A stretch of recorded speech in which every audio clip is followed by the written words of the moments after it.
The cold was a constant companion, a thief that stole the feeling from her fingers and the warmth from her hearth. Rune knew its many voices, the sharp howl that sliced through the pines, the low moan that promised a blizzard, and the dead silence that meant the temperature had dropped so far the very air was brittle. She had been born into this cold, cast out into the northern reach with her grandmother when she was just a child, branded a pariah for the old magic that ran in their veins, the kind the packs had outlawed. Her grandmother was gone now, dust and memories beneath a cairn of frozen stones, but the cold remained. It was in the marrow of her bones, a permanent ache she carried with her. She lived in the cabin they had built with their own hands, a small, stubborn refusal to be erased, tucked into a valley the wolf patrols rarely bothered to sweep.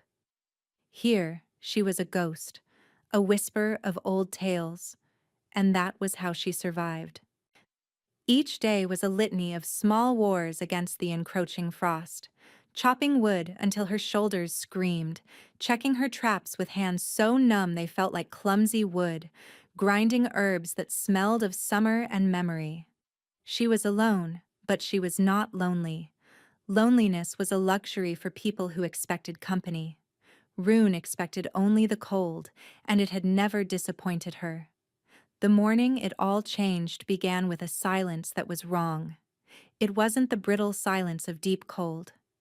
It was a heavy, listening silence, as if the entire forest held its breath. Rune felt it the moment she opened her eyes, a pressure against her senses. She pulled on her layers of patched wool and leather, her breath pluming in the single room of her cabin. Her gaze fell on the empty space by the door where her boots should have been. A small sigh escaped her. Not again, cub. A tiny ball of black fur wriggled out from under her cot, a ridiculously oversized leather boot held firmly in its needle-sharp teeth. The wolf pup, all paws and ears, gave a triumphant little yip, dragging its prize toward the hearth. He was a scrap of a thing she'd found half-frozen 2 weeks ago, his mother likely lost to a patrol or a harsher winter predator. He'd been near death, but he had the stubborn heart of the North in him, and he had a peculiar obsession: her boots. Every morning one of them would be missing, dragged to a new hiding place. It had become a ritual, her first small battle of the day. She couldn't leave the cabin without them. The snow was too deep, the ground too unforgiving. The pup seemed to understand this on some primal level. Hiding her boots was how he kept her home. She gently wrestled the boot from him, ignoring his playful growls. "You are a menace," she whispered, ruffling the fur on his head. He licked her hand, his sandpaper tongue a rough comfort. She found the other boot tucked behind the woodpile. As she laced them up, that heavy silence pressed in again. It was coming from the west, from the direction of the pass. Curiosity was a danger she couldn't afford, but the wrongness of the silence pulled at her. Armed with the small axe she used for kindling and a deep-seated caution, she stepped outside. The cold hit her like a physical blow. The air was thick with the smell of pine, frost, and something else. Something metallic and sharp. Blood. She followed the scent, moving through the trees like the wraith the packs believed her to be. The pup whined at the door but knew better than to follow unless called. Her grandmother had taught her how to walk without sound, how to read the language of broken twigs and disturbed snow. The trail was obvious, a swath of chaos and churned earth. A fight. A bad one. And then she saw him. He was a wolf, but a wolf of impossible size, his fur the color of storm clouds and silver. He was crumpled at the base of an ancient oak, a black-fletched arrow buried deep in his shoulder, the snow around him a horrifying canvas of red. His breathing was a ragged, shallow thing, each exhale a cloud of steam that barely seemed to form before the cold stole it. Her first instinct, the instinct of survival honed over a decade of exile, was to turn and run. This was pack business. This was the world that had cast her out, left her to die. A wolf this large, this powerful even in near death, was a lord. An alpha. Someone whose very existence was a threat to hers. She took a step back, her heart a frantic drum against her ribs. Let him die. It was the law of the wild. The strong survived. The weak perished. He was weak now. His people had left her to the same fate. But then the wolf's head lifted just an inch. His eyes, the color of molten gold, found hers. There was no plea in them, no fear. Just a raw, staggering fury that he was being laid this low, a pride that refused to be extinguished. It was a look she recognized. She saw it in the mirror every morning. A curse slipped from her lips, swallowed by the silent trees. She couldn't leave him. The part of her that was a healer, the part of her that had nursed a half-dead pup back to life, the stubborn part that refused to be as cruel as the world that had made her, wouldn't allow it. "You are going to be the death of me," she muttered to the dying animal, and the forest, and herself. Getting him back to the cabin was a nightmare. He was impossibly heavy, a dead weight of muscle and bone. She couldn't lift him. Instead, she used her knowledge of herbs to pack the wound with a clotting moss and a numbing root, whispering soothing words that felt like lies on her tongue. She built a crude travois from fallen branches and strips of her own cloak, a desperate piece of engineering that groaned and threatened to collapse with every step. She hauled him through the snow, her muscles burning, her lungs on fire. The sun was a pale, useless disk in the sky, offering no warmth. The world was shades of white and gray, and the stark, shocking red of the blood that dripped from his wound onto the snow behind them. By the time she dragged him over the threshold of her cabin, night had fallen and she was trembling with exhaustion. The pup, who had been a frantic ball of whines behind the door, fell silent, his hackles raised at the sight and scent of the massive wolf. "He's a guest," Rune said, her voice hoarse. "Behave." The pup seemed to understand, sinking to his belly and watching with wide, nervous eyes. She worked by the light of a tallow candle, the flickering flame casting long shadows that made the small cabin feel cavernous. The arrow had to come out. It was barbed, a hunter's arrow meant to tear and shred. Her grandmother's voice echoed in her mind, calm and steady, guiding her hands. "Cut with the grain of the muscle. Be swift." Hesitation is a second wound. She heated her sharpest knife in the fire, took a deep breath, and cut. The wolf let out a guttural growl that vibrated through the floorboards, a sound of pure agony. His golden eyes snapped open, locking onto her. For a terrifying second, she thought he would lunge, injured or not. But he just watched her, his gaze intense and unwavering as she worked the arrowhead free. As her fingers brushed against his skin near the wound, a strange sensation prickled through her. It was like touching ice and fire at once, a deep, unnatural cold that seemed to radiate from his very bones, warring with the feverish heat of the infection. And beneath it, something else. A thrumming, dark energy that felt like a parasite. It wasn't just a wound. He was poisoned. Or cursed. This was old magic. Dark magic. The kind of thing that had gotten her family exiled in the first place. She pulled the arrow free with a sickening sound and threw it into the fire. The wolf shuddered, a low whine escaping his throat, and then his eyes rolled back. He was unconscious. For 3 days he drifted in and out of a fevered state. Rune worked tirelessly, forcing bitter teas between his teeth, cleaning the wound that refused to heal properly, and covering him with every blanket and pelt she owned. The unnatural cold clung to him, chilling the very air in the cabin. She had to keep the fire roaring, using up her precious wood supply at an alarming rate. On the 4th morning, she woke to find him gone. The pile of furs where the massive wolf had lain was empty. Panic seized her, cold and sharp. Had he woken and left? Or worse, had he died and she'd somehow lost the body? Then she heard a groan from her own cot. A man was lying there. He was naked, tangled in her one good blanket, his body a roadmap of scars old and new. Broad-shouldered and lean, he had the same storm-cloud dark hair as the wolf, and even in sleep, his face was harsh and commanding. The wound in his shoulder was still there, angry and red against his pale skin. He was a shifter. Of course he was. Only a shifter could be that large, that powerful. Her heart sank. She hadn't saved a simple wolf. She had saved one of them, one of the lords of the land that despised her. The pup, who had been sleeping at her feet, trotted over to the cot and licked the man's hand. The man stirred, his eyes opening. They were the same eyes. Molten gold, intelligent, and filled with a pain that he was clearly trying to master. He looked at her, his gaze sweeping over the small, sparse cabin, over her patched clothes and worn face. There was no gratitude in his expression, only a cold, calculating assessment. "Where am I?"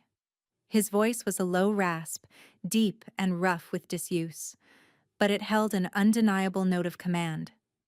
It was not a voice that was used to asking questions. It was a voice that was used to being obeyed. "My cabin," Rune said, her own voice tight. She stood up, wrapping her arms around herself. She suddenly felt vulnerable, exposed. The massive wolf had been a patient. This man was a threat. "You were injured. I found you."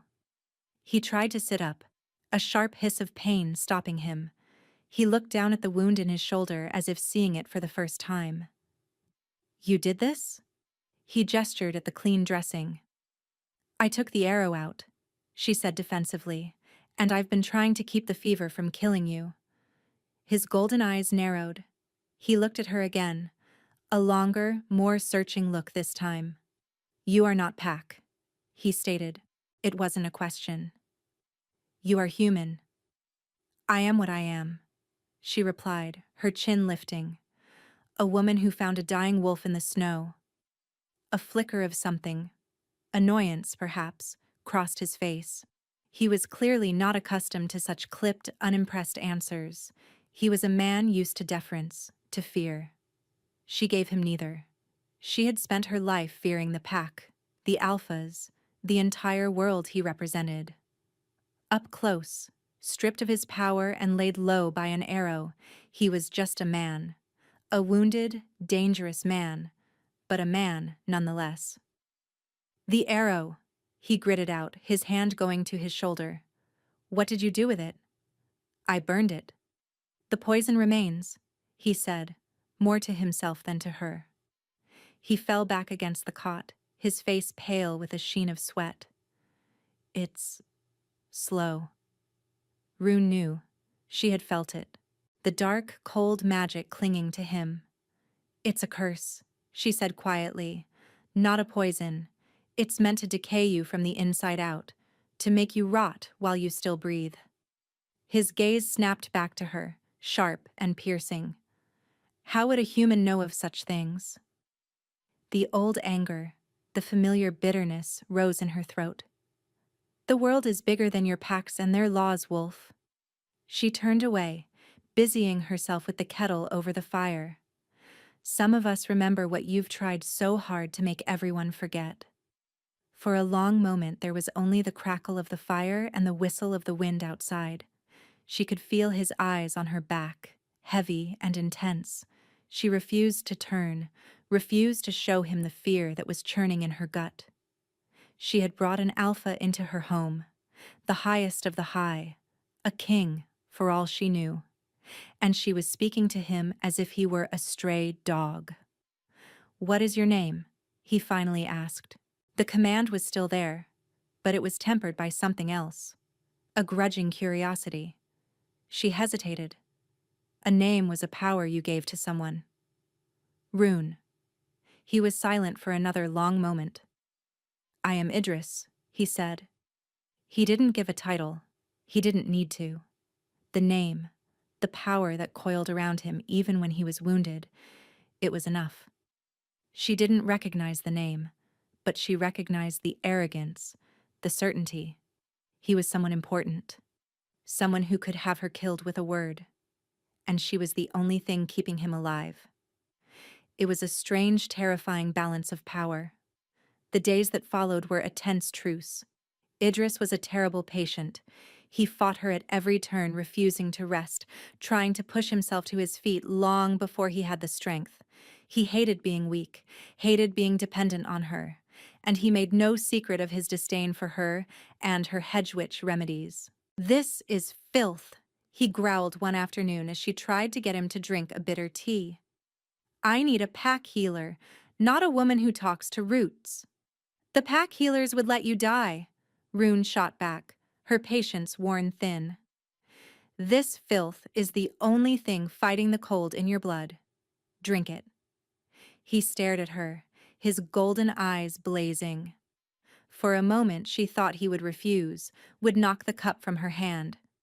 But then, with a low curse, he drank it down, his expression sour. It was a small victory, but it felt monumental. They were adversaries, trapped in the confines of her tiny cabin by the blizzard that had descended upon them. He saw her as a superstitious human, a nobody. She saw him as the embodiment of the cruel, arrogant power that had destroyed her family. He represented the pack laws that called her grandmother's knowledge a crime. He was everything she had learned to hate. And yet, she tended to him. She changed his bandages, washed the sweat from his brow, and forced food and medicine into him. And he, grudgingly, let her. The pup, whom she had started calling Cub, became the unlikely diplomat between them. He adored Idris. He would curl up on the cot beside the wounded man, a tiny ball of black fur against a giant, and Idris, who seemed to have no softness in him for anything else, would rest a hand on the pup's back. It was during one of these moments that Rune saw the first crack in his armor. Idris was asleep, his face relaxed for once, looking younger and less severe. Cub was nestled against his chest, and Idris's hand was resting protectively over him. It was a gesture of unconscious tenderness, a stark contrast to the harsh, demanding man who was awake. It made her breath catch. She was still just a healer to him, a convenience. She knew that. But her own traitorous heart was beginning to see something else. She saw the way his eyes tracked her movements around the cabin, the way he would fall silent when she hummed the old songs her grandmother had taught her. She saw the deep, abiding loneliness in him, a cold that matched the curse in his veins. It was a cold she recognized. Every morning she would wake with the intention of leaving. He was getting stronger. The wound, though still infected with the curse, was slowly closing. Soon he would be able to fend for himself. Soon she could disappear back into the wilderness, back to her quiet, solitary life. She had done her duty. She had saved a life, even if it was one she despised. But every morning, Cub would have hidden one of her boots. She would search the small cabin, a strange ritual of frustration and reluctant affection. And Idris would watch her, a faint, almost imperceptible amusement in his golden eyes. "That beast is loyal to you," he said one morning as she retrieved her boot from inside a sack of dried herbs. "He's loyal to whoever feeds him," she retorted, not looking at him. "No," Idris said, his voice quiet but certain. "He knows you are his. He doesn't want you to leave." The words hung in the air between them. He doesn't want you to leave. The unspoken question was there too. Do you? She didn't answer. She pulled on her boots, her hands trembling slightly. She needed to get out, to feel the sharp, clean cold on her face and remember who she was. She was Rune, the outcast, the hermit. She was not a nursemaid to a wolf lord. "I'm checking the traps," she said, her voice clipped. "I'll be back." She didn't wait for a reply, slipping out the door and into the blinding white of the snow-covered world. But for the first time, the cold didn't feel like a companion. It felt like an enemy she was returning to, after a brief, dangerous taste of warmth. The warmth of a fire, a pup, and the presence of a man she should have hated, but was finding it increasingly difficult too. The tension in the cabin grew thicker with each passing day. The blizzard showed no signs of breaking, trapping them in an unwilling intimacy. They learned the rhythms of each other's existence. Rune learned that Idris slept lightly, waking at the smallest sound, a soldier's habit. He learned that she talked in her sleep, murmuring the names of herbs and snatches of old songs. They rarely spoke of anything that mattered. They talked of the weather, of the dwindling woodpile, of Cub's latest mischief. But beneath the surface of these mundane conversations, a silent war was being waged. He was trying to assert his authority, and she was refusing to bend. "When the storm breaks, my wolves will find me," he stated one evening, as if it were a foregone conclusion. He was sitting up, propped against the wall, his strength slowly returning. "Good for you," Rune said, stirring a pot of thin rabbit stew over the fire. His jaw tightened at her dismissive tone. "They will not be pleased to find me in the care of an outcast." The word was a test, a deliberate prod. Rune's hand stilled. She turned to face him, her eyes dark. "Then you should have had the decency to die where I found you. It would have saved us both a lot of trouble." The air crackled. His golden eyes narrowed into slits. The sheer force of his will, the alpha power he held in check, washed over her. It was a palpable thing, a pressure designed to make lesser creatures cower and submit. She had felt its edges before, but this was the first time he had directed it at her fully. It was like standing in the path of an avalanche, but she did not cower. She had been pressed down her entire life, by the pack, by the cold, by grief. She knew how to stand her ground. She met his gaze and held it, her heart hammering but her spine straight.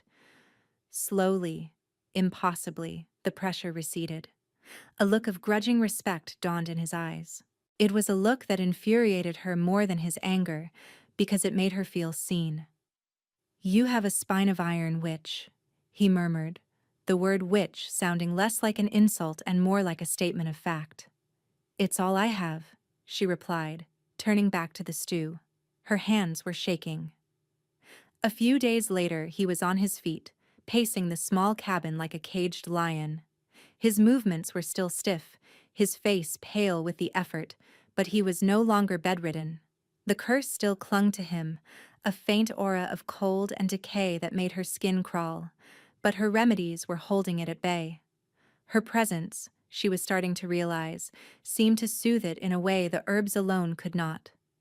When she was near him, his breathing was easier, the chill emanating from him less severe. It was her nullification power, working passively, a fact she did not yet comprehend. He stopped his pacing to watch her grind herbs with a mortar and pestle. "My pack's healers use chants and glowing stones," he said, his tone laced with contempt. "They have not been able to touch the curse my father carried, or his father before him. And yet, your mud and weeds seem to hold it back." Rune paused.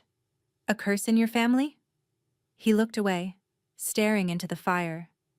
"An old wound, from a war long past. It claims the men of my line before their time. It weakens the blood. A slow decay."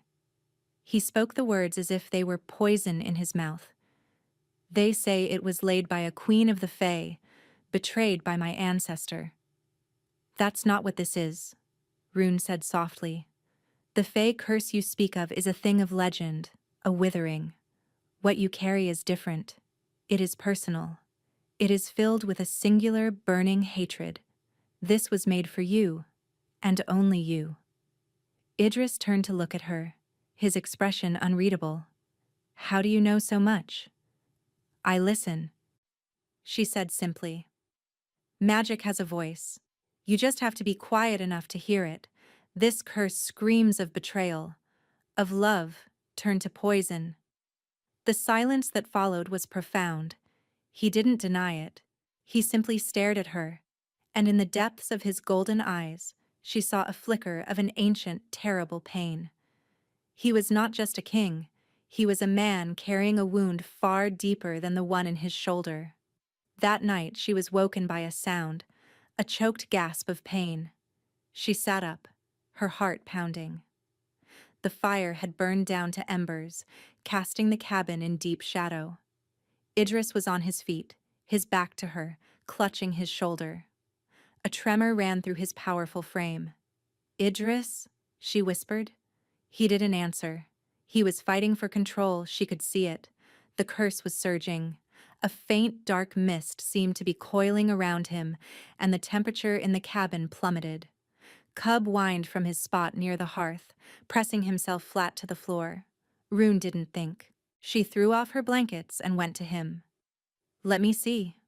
"Stay back," he growled, his voice strained. It was a command, a warning. She ignored it. She reached out and placed her hand on his bare back. The moment her skin touched his, two things happened at once. A shock, violent and electric, jolted up her arm. It was brutally cold, a soul-deep chill that felt like dying. But at the same time, she felt the dark energy of the curse recoil from her touch, like a slug doused in salt. It hissed and retreated. Idris gasped, not in pain this time, but in shock. The tremor racking his body subsided. The oppressive cold in the room lessened. He slowly turned to face her. His eyes were wide, his face a mask of disbelief. What are you?" he breathed. "I don't know," she whispered, her own voice trembling. She pulled her hand back as if burned. The tips of her fingers were numb, icy cold. I just fight the cold." He reached out, his own hand moving with a strange hesitation, and gently took her wrist. His skin was still cool, but the deathly chill was gone. He turned her hand over, examining her fingers. He looked from her hand to her face, and for the first time, she saw something other than pride or pain or anger in his eyes. It was awe. "All my life," he said, his voice barely a whisper, "this cold has been my shadow. Nothing has ever touched it. Nothing has ever pushed it back." He looked at her, truly looked at her, as if he were seeing a miracle. "Until you." The cabin was silent, save for the sound of their breathing. He was still holding her wrist. His thumb stroked softly against the pulse point on her skin. It was the first gentle touch she had felt from him, from anyone in years. It sent a shiver through her that had nothing to do with the cold. She pulled her hand away, her heart a wild bird in her chest. "I need to get more wood," she stammered, turning away from the intensity in his gaze. "Rune." His voice stopped her. She didn't turn around. "Thank you." The two words were quiet, wrenched from him, but they were genuine. They shattered the fragile peace she had built for herself. It was one thing to heal an enemy. It was another thing entirely to have him be grateful. It made him real. It made the connection between them, the strange energy that arced when they touched, undeniable. The next morning, for the first time, her boots were sitting right by the door. Cub trotted over and nudged her hand, as if to say, "See? I can be good." But Rune found no relief in it. The pup no longer felt the need to keep her there. Because now, Idris did. And that was infinitely more dangerous. The storm broke. The world outside the cabin was suddenly bright. The sunlight on the fresh snow almost blinding. With the clear sky came a new kind of tension. Idris's people would be looking for him. Her time with him, this strange suspended reality in the small cabin, was ending. The thought should have brought relief. It brought a hollow ache instead. Idris seemed to feel it too. He was restless, constantly scanning the horizon from the single window. The adversary dynamic between them had shifted after that night. The animosity had been replaced by a wary, fragile curiosity. They started to talk. Really talk. He told her of his kingdom, of the political maneuverings of the rival pacts, of the weight of a crown he never asked for. He spoke of the curse as a constant drain, a shadow that sapped his strength and made true connection impossible. Anyone who got too close, who cared for him, seemed to suffer misfortune. The curse fed on warmth, on love. It isolated him. "My intended mate," he said one afternoon, his voice low and devoid of emotion, was a powerful she-wolf from the southern pack. An alliance. She was beautiful, ambitious. He paused. "She tried to heal me. She used her own life force to try and fight the curse. It nearly killed her. After that, she looked at me with horror. She broke the alliance and left." Rune listened, her heart aching for the man behind the king. "She wasn't your mate," she said softly. "A true mate bond is about balance. She tried to overpower the curse. She should have tried to understand it." "And you understand it?" he asked, a hint of the old skepticism in his voice. "I understand that it is a living thing, born of pain," she said. "You cannot kill pain with force. You can only soothe it." She looked at her own hands. "Or nullify it." He didn't tell her the whole truth. He didn't tell her the curse had not been laid by a fey queen, but by that same intended mate, a sorceress named Lyra, who had seen his dedication to his kingdom as a rejection of her. Her parting gift had been a curse of slow decay, one that would make him untouchable, unlovable, ensuring he would die as he lived, alone. As he grew stronger, Rune grew more withdrawn. She felt him watching her constantly. The way he looked at her was different now. It was no longer the assessing gaze of an alpha. It was the look of a man who was beginning to see the woman who had saved him. One evening, he caught her staring out at the snow-laden pines, a familiar, deep sadness in her eyes. "What do you think about when you look out there?" he asked, his voice gentle. "My grandmother," Rune confessed, her voice thick. "She loved the winter. She said it was honest. It doesn't pretend to be anything but what it is. Harsh and beautiful and unforgiving." "Like you," he murmured, so quietly she almost didn't hear it. She turned to look at him. He was standing closer than she had realized. The small space of the cabin suddenly felt charged, the air thick with unspoken things. His golden eyes were soft, searching. "I am not beautiful," she said, the words a knee-jerk reaction born of years of being told she was nothing. "You are like the North, Rune," he said, his voice a low rumble. "You are stark and strong and true. You have survived what should have broken you. That is a kind of beauty that the pampered ladies of my court could never understand." He raised a hand, his fingers hesitating for a moment before they gently brushed a stray strand of hair from her cheek. His touch was warm. Not the feverish heat of his injury, but a natural, living warmth. The curse was weakening. Or rather, her presence was holding it so far at bay that he was beginning to feel like himself again. Her breath hitched. Her entire world, once so certain in its lonely structure, was fracturing. He was not the monster she had imagined. He was a man, burdened and broken, and he was looking at her as if she were the sunrise after a long, dark winter. It was too much. She pulled back, her heart racing. "Your wolves will be here soon," she said, her voice strained.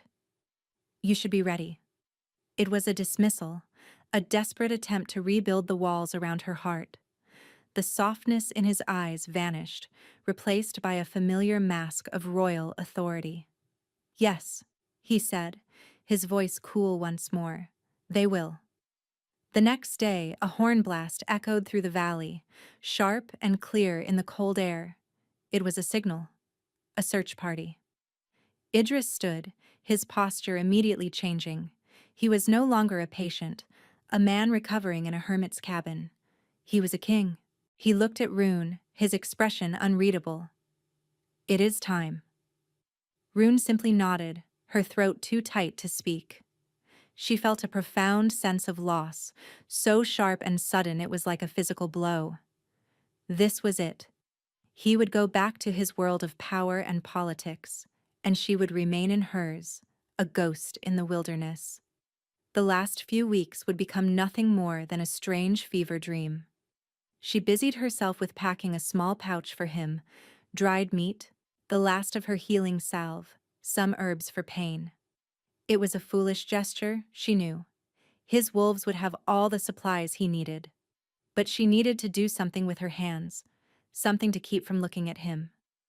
When she turned to give it to him, he was standing right behind her. He took the pouch, his fingers brushing against hers.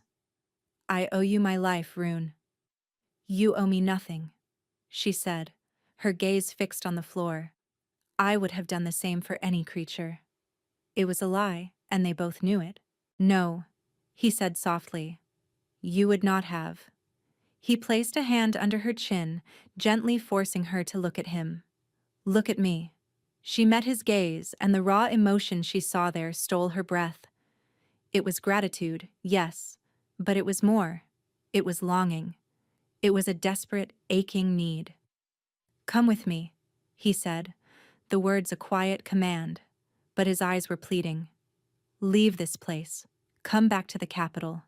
You will have anything you desire, a position as a royal healer, wealth, respect."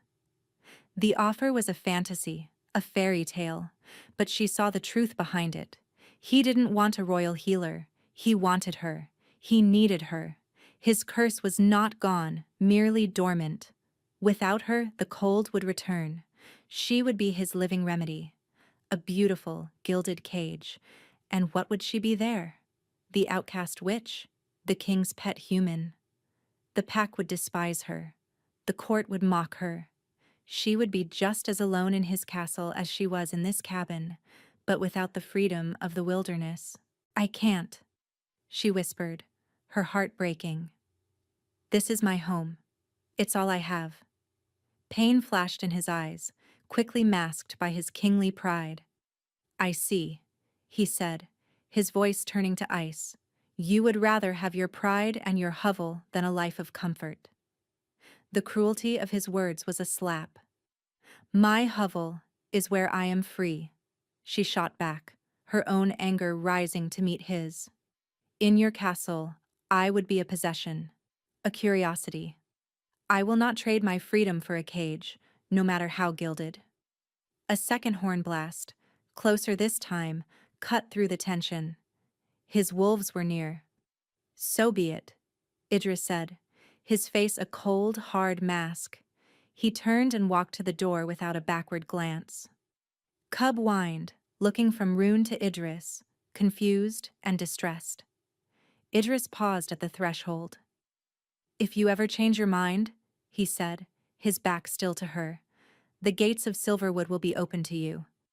And then he was gone. Rune stood in the center of the cabin, the silence he left behind a deafening roar. The warmth he had brought into her small home seemed to seep out the door with him, leaving only the familiar, biting cold. She sank to her knees, and for the first time in years, she wept. Life returned to its old rhythm, but the song was gone. The silence of the cabin was no longer peaceful. It was empty. The cold felt colder, the days longer. Rune went about her chores, her movements mechanical, her mind 1,000 miles away in a castle she had never seen. Cub was her shadow, his grief mirroring her own. He would often sit by the door, his nose pointed west, letting out a soft, mournful whine. He stopped hiding her boots. There was no need. She had nowhere to go and no desire to leave. Her entire world had shrunk to the size of the hole Idris had left in it. She told herself she had made the right choice. Pride, freedom. These were the things she had always valued. But the memory of his touch, the warmth in his golden eyes, the sound of his voice saying her name, they haunted her waking moments and her dreams. Weeks turned into a month. The snow began to melt, revealing the hard, brown earth beneath. Spring was coming to the reach. a time of renewal. For Rune, it just felt like the world was moving on without her. One evening, a shadow fell across her doorway. Rune's heart leaped into her throat, a wild, impossible hope flaring within her. Idris. But it was not him. The woman standing there was tall and elegant, her cloak the color of blood, her hair as black as a raven's wing. She was beautiful, but it was a cold, sharp beauty, like a shard of obsidian. Her eyes, a startling violet, held no warmth. "So," the woman said, her voice like honey laced with poison, "this is the little mud witch who thinks she can steal what is mine." Rune got to her feet, her hand instinctively reaching for the small axe by the hearth. Cub let out a low, vicious growl, planting himself in front of her. "I don't know who you are," Rune said, her voice steady despite the fear coiling in her stomach. The woman smiled, a slow, predatory curving of her lips. "I am Lyra, and you have been keeping my pet alive." Her gaze swept the cabin with disdain. He always did have a taste for the pathetic. Lyra. The name hit Rune like a physical blow, the intended mate, the sorceress, the one who had laid the curse. "The curse," Rune breathed. "It wasn't the Fae. It was you." "He chose his kingdom over me," Lyra said, her voice dropping to a venomous whisper. "He chose duty over passion. So I gave him a gift, a kingdom of one, a throne of ice. He was meant to waste away, alone and untouchable. But you interfered." Lyra took a step into the cabin. The air grew frigid, the shadows seeming to deepen and writhe. The dark, parasitic energy Rune had felt on Idris was pouring from this woman in waves. "I can feel your strange little magic," Lyra hissed, her violet eyes glowing with a malevolent light. "A nullifying field, an anomaly. You dampen my curse just by breathing near him." I sensed it the moment he returned to the castle. The decay had slowed. He was warmer. She said the word like it was an obscenity. "So I came to remove the interference, permanently." Before Rune could react, Lyra flicked her wrist. A bolt of black energy, cold and sharp as a shard of ice, shot across the room. It wasn't aimed at Rune, it was aimed at Cub.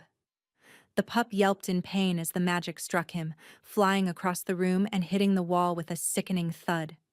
He lay still, a thin trickle of blood coming from his mouth. Something inside Rune broke. It wasn't a thought. It wasn't a choice. It was a primal, tectonic shift deep within her soul. The grief, the loneliness, the rage she had suppressed for a lifetime. It all coalesced into a single white-hot point of fury. The world seemed to slow down, the colors leaching away until everything was stark black and white. "No," she whispered. The word was not a plea. It was a verdict.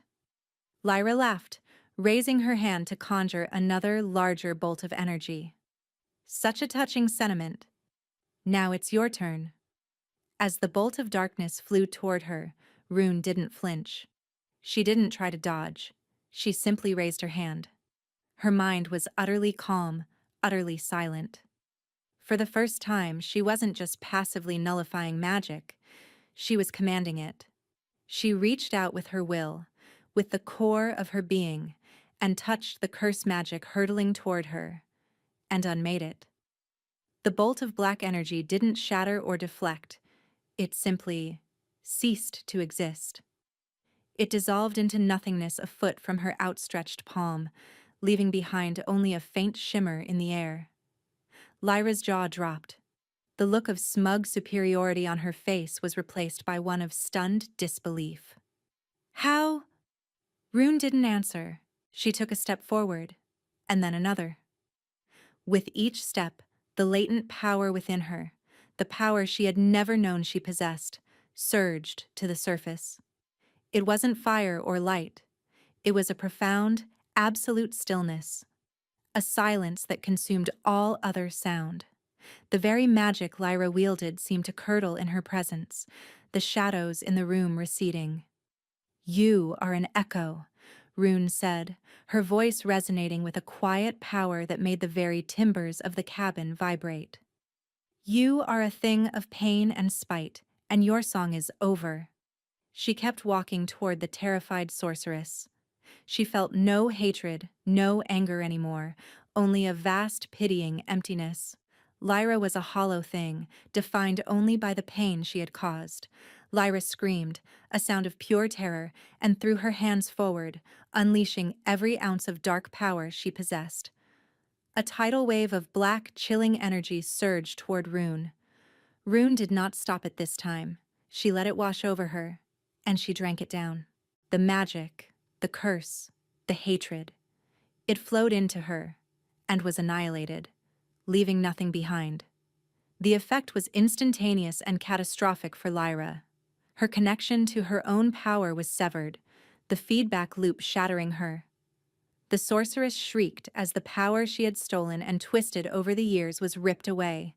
She crumpled to the floor, her beautiful face aging in seconds, withering into a withered husk. She was left with nothing but her own empty, bitter soul. The cabin was silent. Rune stood over the fallen woman, her hand still outstretched. Then she rushed to Cub's side. He was breathing. Barely.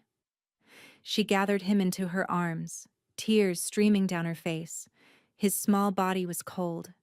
She pressed her hands to his chest, not with the power that had just unmade a sorceress, but with the gentle, desperate plea of a healer.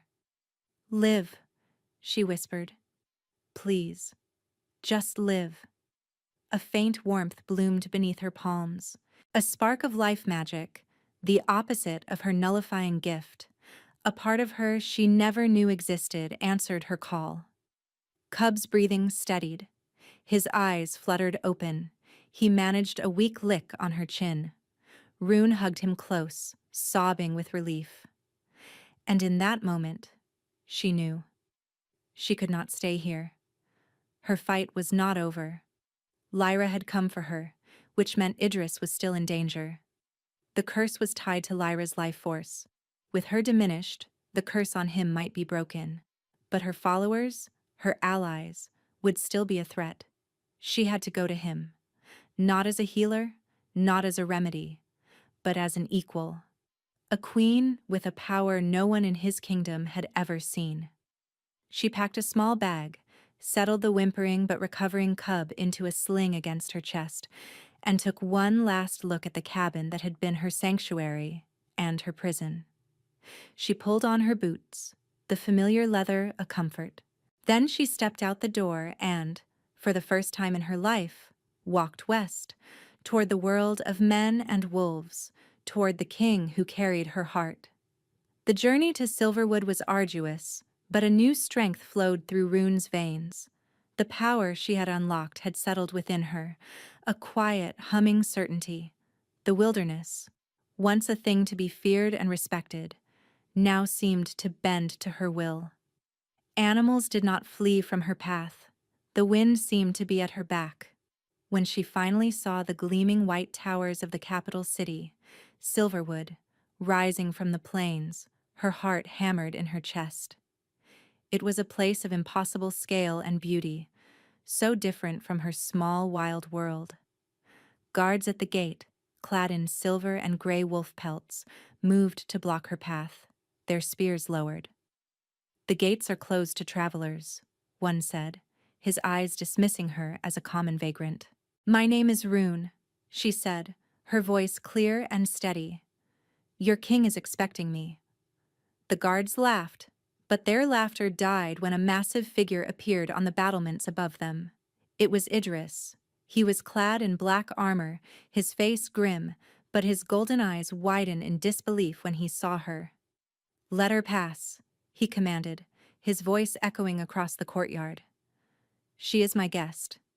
The guards stumbled back, their faces a mixture of confusion and awe. Rune walked through the gates, her head held high, cub peeking out of the sling at the new strange world around them. She met Idris in the center of the vast courtyard. The entire castle seemed to be holding its breath, watching. He came to a stop before her, his eyes searching her face. He looked different here, more powerful, more burdened. The king. You came, he breathed, the word filled with a universe of relief and disbelief. Lyra found me, she said simply. She tried to kill me. She hurt Cub. A murderous rage blazed in his eyes. Is she? She is no longer a threat, Rune said, cutting him off. Her power is broken. And the curse, I can feel it. It's gone from you. Truly gone. Idris closed his eyes for a moment, a shudder running through him. The shadow that had haunted his bloodline for generations was gone. He looked at her, his expression raw and vulnerable. You did that. You saved me. Again. We saved each other. She corrected him softly. You showed me that a cage is not always made of bars. Sometimes it's just a life you're afraid to leave. He reached out, his hands cupping her face. In front of his guards, his court, his entire world, he leaned down and kissed her. It was not a kiss of passion, but of homecoming. It was a promise, a prayer, a declaration. It was the closing of a circle that had begun with a dying wolf in the snow. I love you, Rune, he murmured against her lips, the words he had been too proud and too afraid to say ringing with absolute truth. Stay with me, not as a healer, not as a guest, as my queen. Yes, she whispered, her heart finally truly at peace. Yes. Months later, Rune stood on a balcony overlooking the city. She was dressed in gowns of silver and blue, the colors of the royal house, but she still wore her sturdy leather boots beneath them. She was the queen of the north, a woman of whispers and legends made real. The pack, once her enemies, now looked at her with a mixture of fear and reverence.